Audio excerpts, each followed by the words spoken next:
That's the nature of the business, right, Mac?" And she laughed. "Did he seem worried or concerned about anything, but maybe without having told you what it was about?" "No, sir." "No family crisis?" "None now, none really ever." "You have how many children?" "4. All are grown and happy and no problem to their parents. I've called them to see if they might have heard anything from him. They haven't." C let a couple of beats of silence sink in before he said, "Now, a most difficult question. Did your husband have a female interest outside the marriage?" "Certainly not," she said. "We love each other very much. Luther is a faithful husband. I know he is. I just know it." "Yes, ma'am. Please understand why I had to ask." "I understand." It was clear she did not understand. "Did the two of you quarrel recently?" "No." "Did he indicate in any way any unhappiness?" There was a slight glance away from C, then half a beat, and then she said, "No." C pressed on. "Did he say anything, no matter how indirectly, about leaving?" "Not a word." "Would you mind if we checked your bank account to see if there have been any recent withdrawals?" There was that glance away again, but the smile remained. "Certainly not. We have accounts at the First National and at Oklahoma Bank and Trust." "Thank you," she said. "Do you know if any unknown or unusual people contacted him lately?" "No." "Has he been on any unusual trips lately?" "Oh, just to a reunion with some old Marine friends," she said. "He went with a businessman named Bob Thornton from down in Pawnee City. They were in together."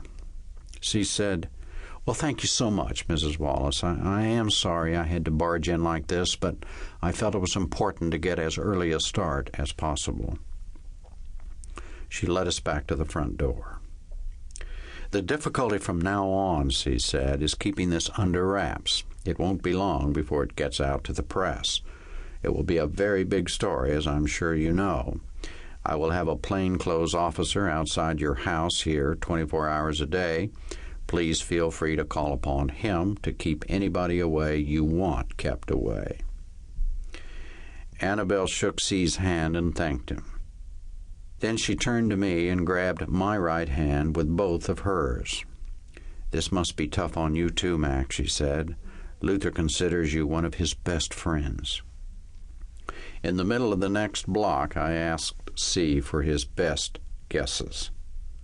"He was on the take from some road contractor or some such. He was getting it off with some young Oklahoma maiden, and she got pregnant and blackmailed him into running off with her.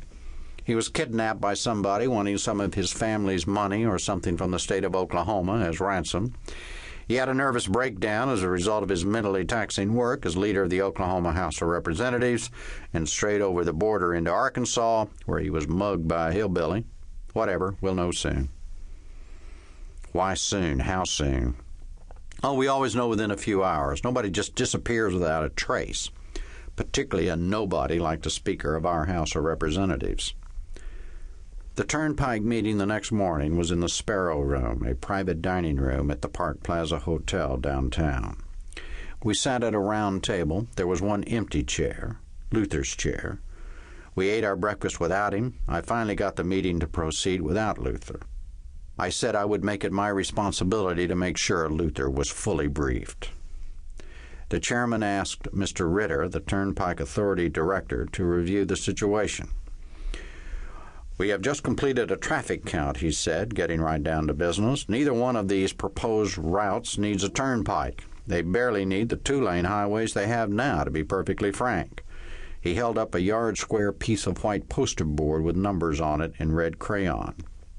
"On the Ada Beldis-Durant proposal, we estimate that it would cost $10 million to build a regular 4-lane road over those 23 miles.